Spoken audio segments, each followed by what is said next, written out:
रोशनी सिंह के साथ और आइए देखते हैं प्रमुख खबरें।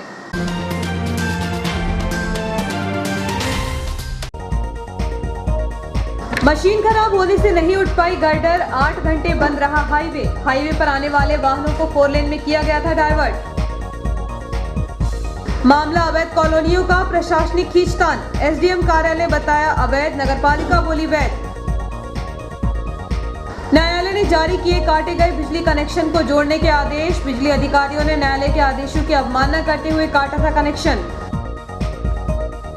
चुनाव प्रक्रिया पर एकांत में 1 घंटे हुई चर्चा, एपीआरओ पांडे ने मुख्य निर्वाचन अधिकारी से की मुलाकात, असम में होने हैं कांग्रेस संगठन के चुनाव।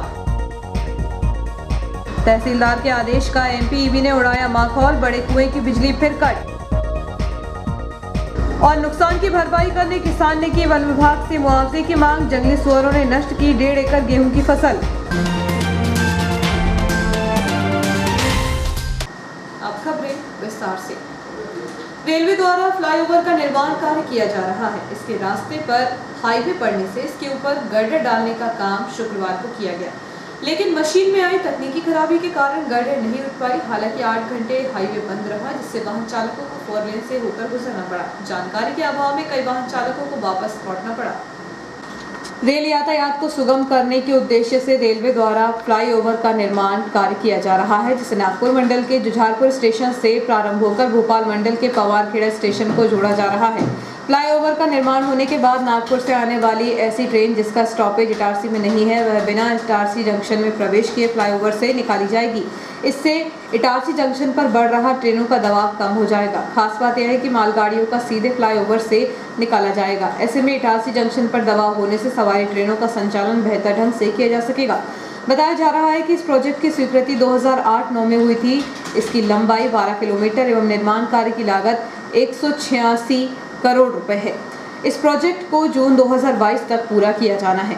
राष्ट्रीय राजमार्ग 69 पर पथरौटा के पास गर्डर लॉन्च करने के बाद सुबह 10 बजे से लेकर शाम 4 बजे तक का ब्लॉक लिया गया था, जिसे देखते हुए यातायात पुलिस ने पुरानी इटारसी के हाउसिंग बोर्ड तिराहे पर बैरिकेड्स रखकर पथरौटा जाने वाले मार्ग को बंद कर यातायात को 4 लेन पर डाइवर्ट किया था। 80 टन गर्डर को लॉन्च करने के लिए रेलवे द्वारा 2 हैवी क्रेन बुलवाई गई थी। प्रक्रिया समय पर प्रारंभ हो गई थी। गर्डर को दोनों क्रेन मशीनों की मदद से रोड तक लाया जा सका, लेकिन एक क्रेन मशीन में तकनीकी खराबी आने के कारण गर्डर उठ नहीं पाई। इसलिए इस प्रक्रिया को फिलहाल स्थगित करते हुए हाईवे को शाम 6 बजे चालू कर दिया गया। इस संबंध में जब पीआरओ सूबेदार सिंह से बातचीत की गई तो उन्होंने कहा कि फ्लाईओवर के निर्माण में ट्रेनों का संचालन और बेहतर होगा। इटारसी जंक्शन पर नहीं रुकने वाली ट्रेनों को सीधे फ्लाईओवर से निकाला जाएगा, इसलिए इटारसी जंक्शन पर ट्रेनों का दबाव कम होगा। आज 80 टन गर्डर को लॉन्च किया जाना था, लेकिन कुछ तकनीकी समस्या के चलते लॉन्च नहीं हो पाई। अब निर्धारित समय पर गर्डर लॉन्च की जाएगी। एसडीएम कार्यालय द्वारा 8 फरवरी को सूची जारी कर जिन कॉलोनियों को अवैध बताया गया था, अब 7 दिनों बाद नगरपालिका द्वारा दी गई सूची में उक्त कॉलोनियों को वैध करार दिया गया है। ऐसा प्रतीत होता है कि प्रशासनिक खींचतान के चलते यह वैध अवैध का खेल चरम पर चल रहा है। एक और जहां एसडीएम कार्यालय द्वारा दी गई सूची के हिसाब से जब अवैध कॉलोनियों के नाम प्रकाशित किए गए, तब इन कॉलोनियों में रहने वालों के होश फाख्ता हो गए। इसके साथ ही एसडीएम कार्यालय द्वारा अवैध घोषित की गई कॉलोनियों के कॉलोनाइजर हैरान परेशान थे कि आखिर उनकी वैध कॉलोनी को अवैध कैसे घोषित कर दिया गया। खैर, जो भी हो, इस नूरा कुश्ती में सबसे ज्यादा नुकसान कॉलोनाइजर को ही उठाना पड़ता है, क्योंकि जब भी इन वैध कॉलोनियों को अवैध बताया जाता है और उसकी खबर मीडिया में प्रकाशित होती है, तब प्रतिस्पर्धी कॉलोनाइजर उन समाचार पत्रों की कटिंग सोशल मीडिया ग्रुप में डालकर उक्त कॉलोनी को जोर शोर से अवैध बताकर अपनी ओर आकर्षित करते हैं, जिसके चलते उपभोक्ताओं का कॉलोनाइजर के ऊपर से भरोसा भी टूटता है। ऐसी प्रशासनिक चूक के चलते उपभोक्ता एवं कॉलोनाइजर को आर्थिक एवं मानसिक प्रताड़ना का भी सामना करना पड़ता है। पूर्व में एसडीएम कार्यालय द्वारा Shaktinagar, Verma colony, Diwan colony, Ganesh Nagar colony, Ajay Bachchan colony, Ashirwad colony, VIP estate, Kaveri estate, Krishna Bihar, Tirupati colony, Vrindavan Bihar colony, Venkatesh Nagar को अवैध करार दिया गया था।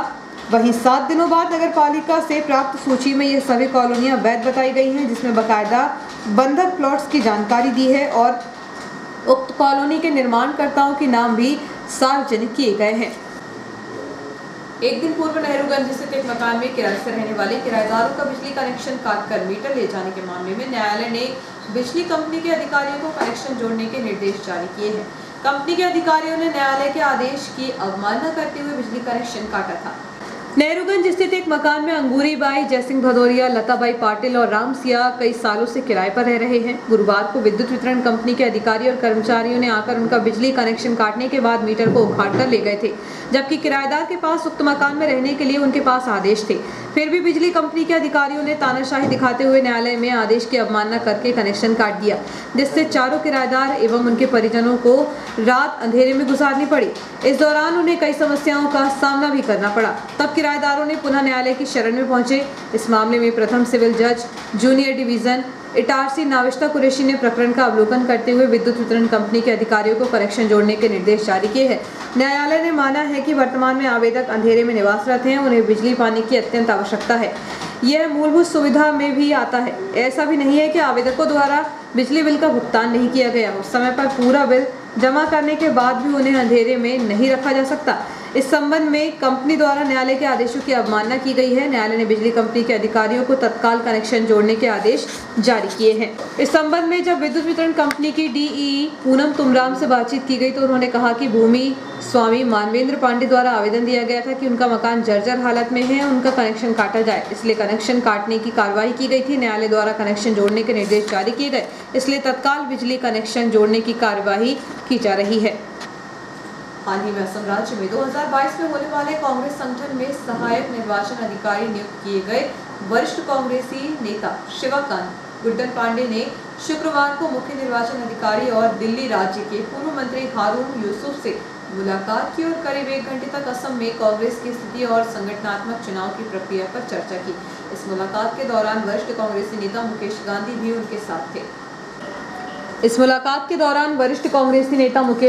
उनके साथ थे।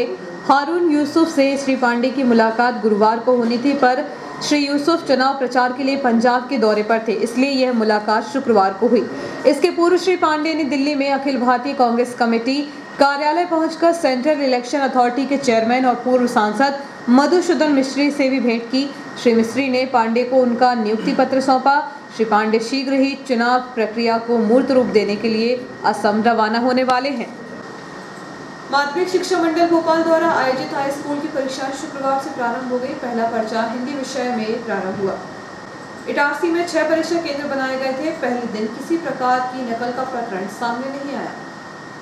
कई परीक्षार्थी गैर हाजिर भी रहे। एसडीएम मदन सिंह रघुवंशी एवं विकासखंड शिक्षा अधिकारी शीला चौहान के नेतृत्व में उड़न दस्ता अमला भी पहुंचा। हालांकि नकल का कोई प्रकरण सामने नहीं आया। एसडीएम रघुवंशी के अनुसार शहर के सरस्वती उच्चतर माध्यमिक विद्यालय मालवीगंज फ्रेंच स्कूल, पीपल मोहल्ला बालक शाला, मेहरा गांव बालक स्कूल, शासकीय कन्या स्कूल सूरजगंज एवं सूखा सरोवर कन्याशाला में परीक्षा केंद्र बनाए गए थे। सरस्वती स्कूल के केंद्र अध्यक्ष सुरेंद्र नागेश ने बताया कि यहां कुल 228 में से 5 विद्यार्थी गैर हाजिर रहे। परीक्षार्थियों के अनुसार हिंदी का पर्चा बहुत सरल रहा, इसे लेकर छात्र छात्राएं भी उत्साहित रहे। नकल की आशंका को लेकर केंद्रों पर टीम पहुंची और परीक्षा केंद्रों की जांच की गई। 14 दिव्यांग परीक्षार्थी भी पहुंचे। केंद्रों पर कोविड संक्रमण को देखते हुए परीक्षार्थियों की थर्मल स्क्रीनिंग का प्रबंध भी किया गया था। अब 10वीं और 12वीं की परीक्षाएं लगातार जारी रहेंगी। आज हाई स्कूल के हिंदी विषय का एग्ज़ाम है। इटारसी में हमारी 6 सेंटर हैं मेहरा गाँव मिलाकर, और 6 सेंटर पर हम वेट कर रहे हैं। हमारी जो फ्लैग स्क्वाड है वो लगातार भ्रमण कर रही है। कल भी हमने भ्रमण किया था, कहीं भी कोई नकल का प्रकरण नहीं पाया गया। नियमानुसार परीक्षा का संचालन चल रहा है। बहुत अच्छी व्यवस्थाएँ हैं और कहीं किसी प्रकार की अनियमितता नहीं होती। ये स्कूल का नाम सरस्वती उत्तर माध्यमिक विद्यालय है और 67-2007 केंद्र क्रमांक है।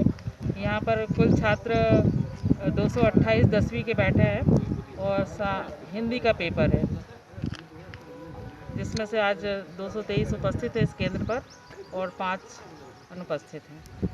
किसी प्रकार की कोई यहाँ पर सभी बहुत अच्छे तरीके से परीक्षा संचालित हो रही है। यहाँ कोविड-19 के नियम में मास्क लगा रहे हैं बच्चे और सैनिटाइजर की भी व्यवस्था है, सैनिटाइज करके बैठाया गया है। सोमलवाड़ा खुर्द निवासी किसान के खेत में घुसकर जंगली सुअरों ने 1.5 एकड़ गेहूं की फसल को नष्ट कर दिया है, जिससे किसान को भारी आर्थिक नुकसान हुआ है। अब इसकी भरपाई के लिए किसान द्वारा वन विभाग से मुआवजे की मांग की गई है। सतपुड़ा के किनारे खेतों में जंगली जानवर घुसकर फसलों को चौपट कर रहे हैं, जिससे किसानों को भारी नुकसान हो रहा है। ऐसे ही सोमलवाड़ा ग्राम पंचायत के अंतर्गत आने वाले सोमजी ढाना ग्राम के समीप रमाकांत चिमानिया का खेत है। लगभग 1.5 एकड़ भूमि पर गेहूं की बोनी थी। फसल काफी अच्छी थी, लेकिन बीते दिनों जंगली सुअरों का झुंड खेत में घुस गया, जहां उन्होंने पूरे पौधे तहस नहस कर दिए। सुअरों द्वारा फसल नष्ट होने से किसान को आर्थिक नुकसान हुआ है। किसान के अनुसार आर्थिक भरपाई के लिए वन विभाग से मुआवजे की मांग की गई है। साइप्रस ग्राम पंचायत पथरौटा के अंतर्गत आने वाले एनटीपीसी के समीप रहने वाले युवाओं ने सड़क निर्माण की मांग को लेकर क्षेत्रवासियों ने सांसद राव प्रताप सिंह को ज्ञापन सौंपते हुए सड़क निर्माण को लेकर मांग की है। सांसद पिछले दिनों शिवनी मालवा दौरे पर इटारसी आए थे। यहाँ रेलवे स्टेशन परिसर में ग्रामीण युवाओं ने उनसे मुलाकात कर समस्या से अवगत कराया। ग्राम पथरौटा में एनटीपीसी के सामने लंबे समय से रोड नहीं बनने से रहवासियों को काफी परेशानियों का सामना करना पड़ रहा है, जिसको लेकर कई बार प्रशासन से आवेदन के माध्यम से निवेदन किया गया। साथ ही पंचायत एवं जिला पंचायत सीईओ को भी अवगत कराया गया, लेकिन यह सड़क अभी तक नहीं बन पाई। विगत दिनों शिवनी मालवा दौरे पर इटारसी आए सांसद राव प्रताप सिंह को ग्रामीण युवाओं ने ज्ञापन देकर सड़क निर्माण करवाने की मांग की है। ज्ञापन देने में शुभम टिकारिया, कुलदीप चौहान एवं अन्य ग्रामवासी शामिल थे। सांसद श्री राव ने उन्हें आश्वासन देते हुए कहा कि रोड निर्माण कार्य को जल्द शुरू करने का प्रयास किया जाएगा। इस अवसर पर भाजपा उपाध्यक्ष कल्पेश अग्रवाल, सांसद प्रतिनिधि राजा तिवारी, जय किशोर चौधरी, अनुसूचित जाति प्रकोष्ठ के जिला अध्यक्ष सिकंदर, किसान मोर्चा जिला अध्यक्ष योगेंद्र सिंह, नगर महामंत्री सौरभ राजपूत एवं कार्यकर्ता उपस्थित रहे। दिया तले अंधेरे की कहावत इन दिनों तवानगर में चरितार्थ होती नजर आ रही है, क्योंकि नर्मदापुरम सहित हरदा जिले में हरित क्रांति लाने वाला तवा जलाशय यहाँ है। बावजूद जिसके यहाँ के रहवासी पीने के पानी की समस्या से जूझ रहे हैं। कभी लीकेज पाइपलाइन तो कभी बिजली के अभाव में यहाँ पानी न मिलने की समस्या हल होने का नाम नहीं ले रही है। 3 फरवरी को पीने के पानी को लेकर तवा नगर पंचायत में तवा बचाव समिति के नेतृत्व में पंचायत का घेराव करने पर समस्या का समाधान करने आए तहसीलदार राजीव कहार ने एमपीईबी से बात कर तवा नगर वासियों को 3 माह तक का आश्वासन दिया था कि इन 3 माह तक बिजली नहीं कटेगी, लेकिन एमपीईबी ने विगत दिवस बड़े कुएं की बिजली काट दी, जिससे तवा नगर में एक बार फिर पीने के पानी की समस्या उत्पन्न हो गई है। स्थानीय रहवासियों ने बताया कि तवा नगर में तकरीबन 5 से 6 वैवाहिक कार्यक्रम हो रहे हैं। पानी की समस्या होने से शादी वाले घरों में दिक्कतें हो रही हैं। सूत्र बताते हैं कि एमपीईबी का 13 लाख रुपए बकाया है। यहाँ 25 हॉर्स पावर की खपत है और बिजली विभाग 100 हॉर्स पावर का बिल वसूलता है। इस संबंध में बिजली विभाग को भौतिक सत्यापन कराना चाहिए, जिससे वास्तविक स्थिति पता चल सके। वक्त एक छोटी सी ब्रेक का, बने रहिए जियो हेल्थ न्यूज के साथ।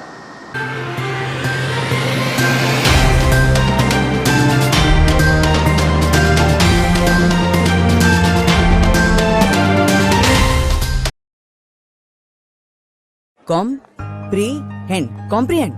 तेरी बेटी लीड वाले स्कूल में पढ़ती है? तेरा बेटा भी? वैसे कमाल का तरीका है ना, सिलेबिफिकेशन।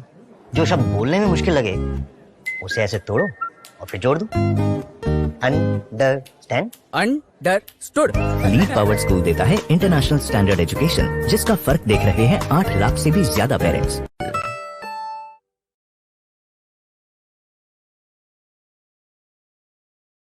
ये वेंकी कहाँ है आजकल? बाप से मिलने का टाइम ही नहीं है। आलू से इलेक्ट्रिसिटी बनाने में। मुझे 5th क्लास में इलेक्ट्रिसिटी की स्पेलिंग भी नहीं आती थी। मेरे टाइम पे ये लीड वाला स्कूल होता ना, तो मैं। हाँ, तुम तो इलेक्ट्रिसिटी से आलू बना देते। लीड पावर्ड स्कूल देता है इंटरनेशनल स्टैंडर्ड एजुकेशन, जिसका फर्क देख रहे हैं 8 लाख से भी ज्यादा पेरेंट्स।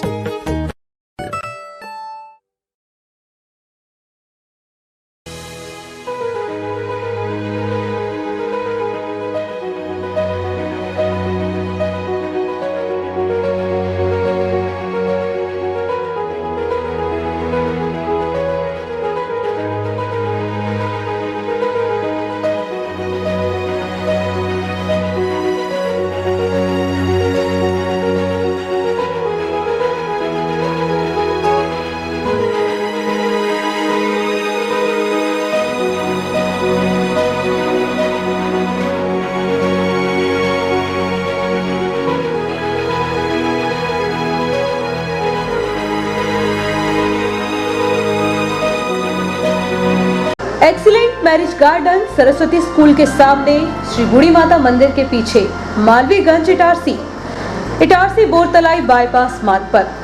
हमारी विशेषताएं: टेंट हाउस, गेट, स्टेज व balloon decorators, light decorators, sound, catering. हम करेंगे आपके सपनों को साकार, आपके बजट में, आपके अनुसार। पार्किंग हेतु पर्याप्त व्यवस्था, शहर के प्रदूषण से दूर शांत वातावरण, इटारसी के प्रमुख धार्मिक स्थल के पास, शहर के बीचों बीच आसान पहुंच मार्ग, सुंदर प्राकृतिक एवं धार्मिक वातावरण। एक्सीलेंट मैरिज गार्डन में आप पाएंगे विशाल गार्डन, 3 हॉल, अटैच्ड बाथरूम के साथ 7 रूम, सीसीटीवी कैमरे की निगरानी में सुरक्षित परिसर। संपर्क करें Sandeep Tiwari, mobile number 9827279238। Excellent marriage garden Saraswati school के सामने, इटारसी बोरतलाई बाईपास मार्ग पर, श्री बूढ़ी माता मंदिर के पीछे, मालवीयगंज इटारसी।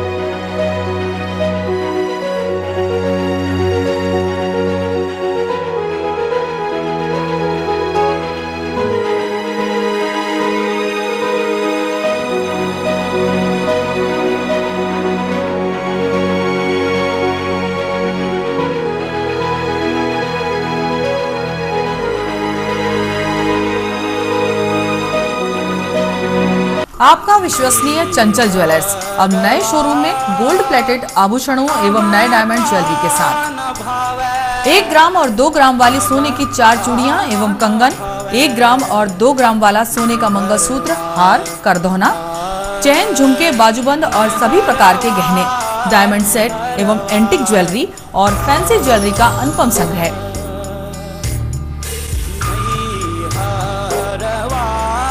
दुल्हन सेट किराए पर उपलब्ध है। 1 ग्राम और 2 ग्राम की हर खरीदी पर निश्चित उपहार पाएं। 1 ग्राम ज्वेलरी मात्र 2000 रुपए में, 2 ग्राम ज्वेलरी मात्र 4000 रुपए में, 3 ग्राम ज्वेलरी मात्र 6000 रुपए में, 4 ग्राम ज्वेलरी 8000 रुपए में, 5 ग्राम ज्वेलरी मात्र 10000 रुपए में। हमारा नवीन पता है चंचल jewellers, Guru Nanak complex, Bharat talkies road, Itarsi. Mobile 09893054377। अब साधारण पानी और आम वाटर फिल्टर से अपने स्वास्थ्य को खतरे में न डालें। फ्रेस्को इंट्रोड्यूस करते हैं लेटेस्ट टेक्नोलॉजी पर आधारित क्लीन, क्लियर और pure water solution RO, reverse osmosis water treatment system, साधारण और यूवी वाटर प्यूरिफायर केवल पानी को पार्टली ही क्लीन कर पाते हैं, जबकि आरओ रिवर्स ऑस्मोसिस एक जटिल बायोलॉजी प्रक्रिया है जो देती है clean and safe drinking water, जो हैवी सॉल्ट और हानिकारक मिनरल्स को दूर कर पानी का स्वाद बढ़ाते हैं। हाई ब्लड प्रेशर, किडनी में स्टोन, डाइजेशन और गैस्ट्रिक प्रॉब्लम को दूर रखती है। बोरवेल के पानी और साधारण जल प्रदाय के पानी को प्रोसेस कर प्योर क्वालिटी ड्रिंकिंग वाटर बनाती है। इनमें किसी तरह का कोई केमिकल उपयोग नहीं होता। तो अब जल ही जीवन नहीं बल्कि प्योर क्लीन वाटर है तो जीवन है। अधिक जानकारी के लिए संपर्क करें Rajat Mishra, centre point sales, authorised service centre, 9 convent school road, near HP gas agency, Itarsi. 07572404747। ज्यादा बचपन से ही हमें ज्यादा कैसे मिले, इसे जांचने और परखने की समझ होती है, और इसी जांच और परख से हमें मिलता है फायदा। ज्यादा स्टोरेज का फायदा, ज्यादा कन्वीनियंस का फायदा, ज्यादा कंफर्ट का फायदा, ज्यादा स्पेस का फायदा, ज्यादा माइलेज का फायदा। अब तक 10 लाख से भी ज्यादा परिवारों ने ये सारे फायदे पाए हैं। तो आइए आप ही जांचिए, परखिए और फायदा पाइए। TVS जुपिटर, ज्यादा का फायदा। तो आज ही विजिट करें ताज TVS शोरूम, नागपुर रोड, पुरानी इटारसी। फोन नंबर 266282 और मोबाइल नंबर 8269139213 और दूसरा मोबाइल नंबर 9425039583।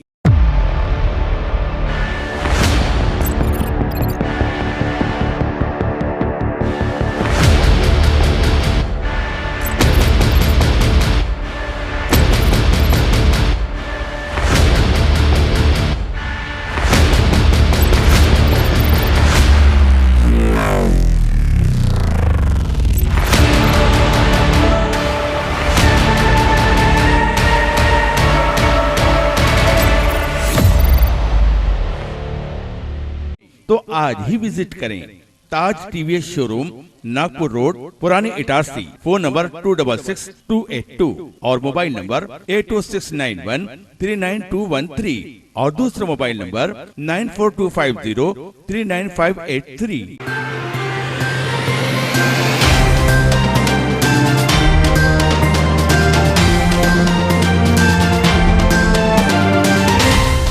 ब्रेक के बाद समाचारों में एक बार फिर आपका स्वागत है। संसार सागर में मनुष्य तीव्र भक्ति, ध्यान, साधना और उपासना से सूक्ष्म वासना का विनाश कर सकता है, लेकिन यह तभी संभव है जब वह परमात्मा की सच्ची भक्ति करे। उक्त उद्गार संत भक्त पंडित भगवती प्रसाद तिवारी ने ग्राम सोनतलाई में आयोजित श्रीमद् भागवत कथा के दौरान व्यक्त किए। ग्राम सोनतलाई में जन कल्याण के लिए यादव परिवार द्वारा आयोजित श्रीमद् भागवत कथा समारोह के प्रथम दिवस मां कात्यायनी देवी मंदिर प्रांगण में मुख्य यजमान अशोक कुमार यादव, संयोजक राजीव दीवान के साथ ही समस्त ग्राम वासियों की ओर से खेड़ापति माता की पूजा अर्चना की गई। तत्पश्चात यहां से भव्य कलश यात्रा प्रारंभ हुई, जो गांव के प्रमुख मार्गों का भ्रमण करते हुए कथा स्थल पहुंचकर संपन्न हुई। व्यास गादी से प्रथम दिवस में कथा का विस्तार देते हुए प्रवचनकर्ता पंडित भगवती प्रसाद तिवारी ने श्रीमद् भागवत के सांसारिक महत्व पर प्रकाश डालते हुए उपस्थित श्रोताओं को आत्मदेव, गोकर्ण प्रसंग एवं धुंधकारी उद्धार कथा का आध्यात्मिक रूप से श्रवण कराते हुए कहा कि संसार में सर्वप्रथम मनुष्य को यह जानना जरूरी है कि उसके जीवन में सबसे ज्यादा महत्वपूर्ण काम क्या है। वेद शास्त्र और उपनिषदों में ईश्वर प्राप्ति को ही सर्वोपरि बताया गया है, लेकिन ईश्वर प्राप्ति तभी होती है जब हम वासना रहित भक्ति, ध्यान और साधना करें। भक्ति साधना से ज्ञान प्राप्त होता है सच्चे संत व सद्गुरु से, अतः जीवन में सच्चे संत व सद्गुरु भी आवश्यक हैं। प्रथम दिवस में ही संत भक्त श्री तिवारी ने अनेक ज्ञानपूर्ण प्रसंगों से श्रोताओं को अवगत कराया। ग्राम सोनतलाई में ज्ञान रूपी गंगा प्रतिदिन दोपहर 1 बजे से 4 बजे तक प्रवाहित होगी।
एक बार फिर मौसम ने करवट बदली है। आसमान पर बादल छाने से बारिश की संभावना जताई जा रही है। यदि बेमौसम बारिश हुई तो रबी की फसलों को नुकसान होने की आशंका है।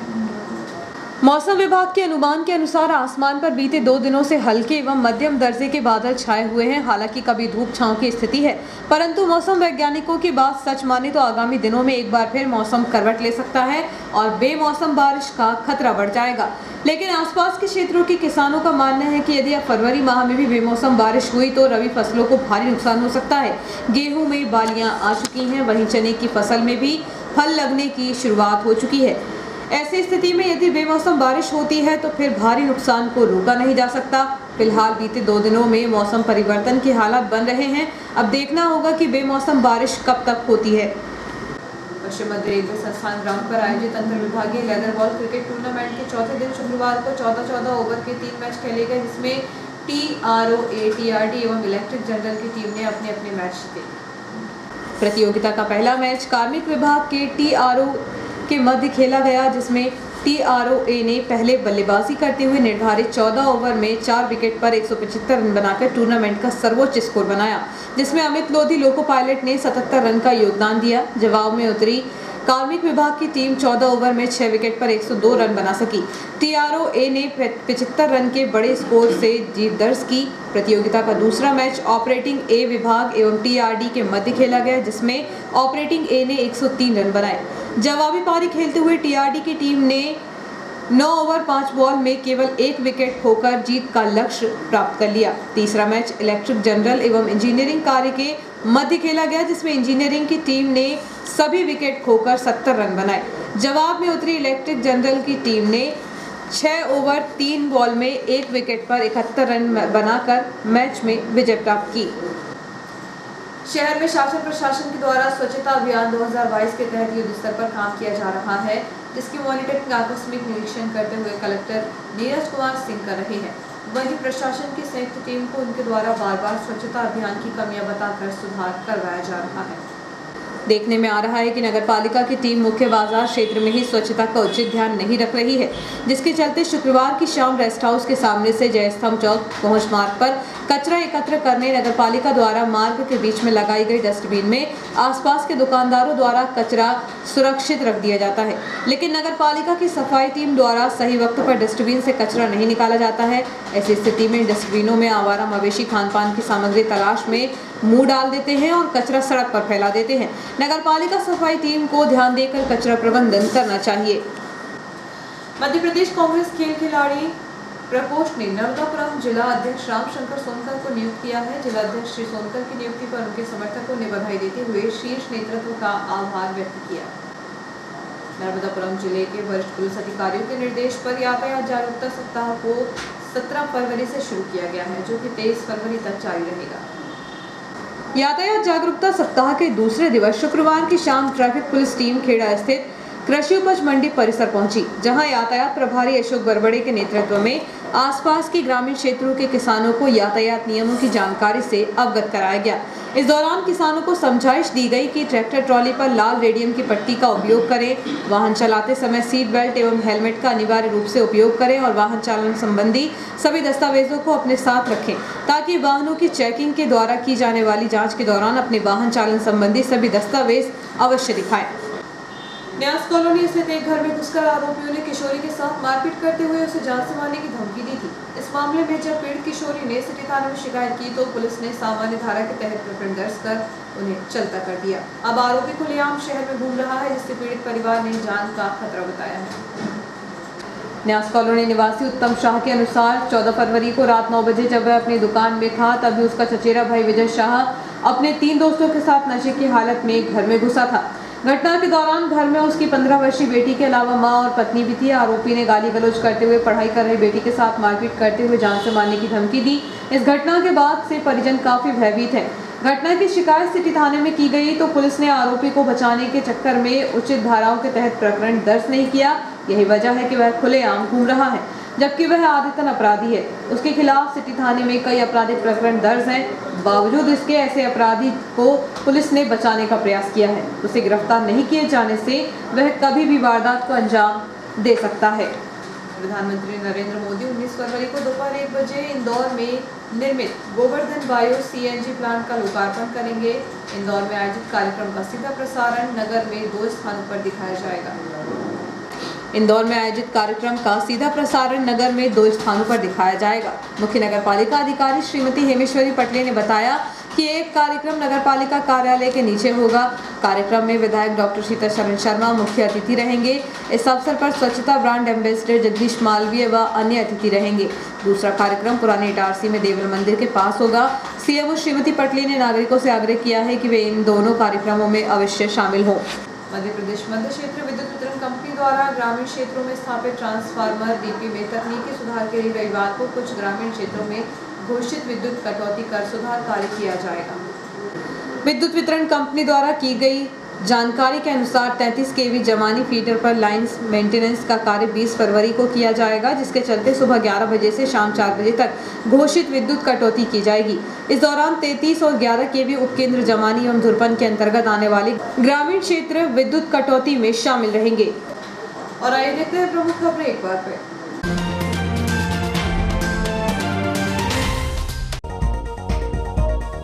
मशीन खराब होने से नहीं उठ पाई गर्डर, 8 घंटे बंद रहा हाईवे पर आने वाले वाहनों को 4 लेन में किया गया था डाइवर्ट। मामला अवैध कॉलोनियों का, प्रशासनिक खींचतान, एसडीएम कार्यालय बताया अवैध, नगरपालिका बोली वैध। न्यायालय ने जारी किए काटे गए बिजली कनेक्शन को जोड़ने के आदेश, बिजली अधिकारियों ने न्यायालय के आदेशों की अवमानना करते हुए काटा था कनेक्शन। चुनाव प्रक्रिया पर एकांत में 1 घंटे हुई चर्चा, एपीआरओ पांडे ने मुख्य निर्वाचन अधिकारी से की मुलाकात। असम में होने हैं कांग्रेस संगठन के चुनाव। तहसीलदार के आदेश का एमपीईबी ने उड़ाया माखौल, बड़े कुएं की बिजली फिर कट। और नुकसान की भरपाई करने किसान ने की वन विभाग से मुआवजे की मांग, जंगली सुअरों ने नष्ट की 1.5 एकड़ गेहूं की फसल। इस बुलेटिन में इतना ही, आगे दीजिए, नमस्कार।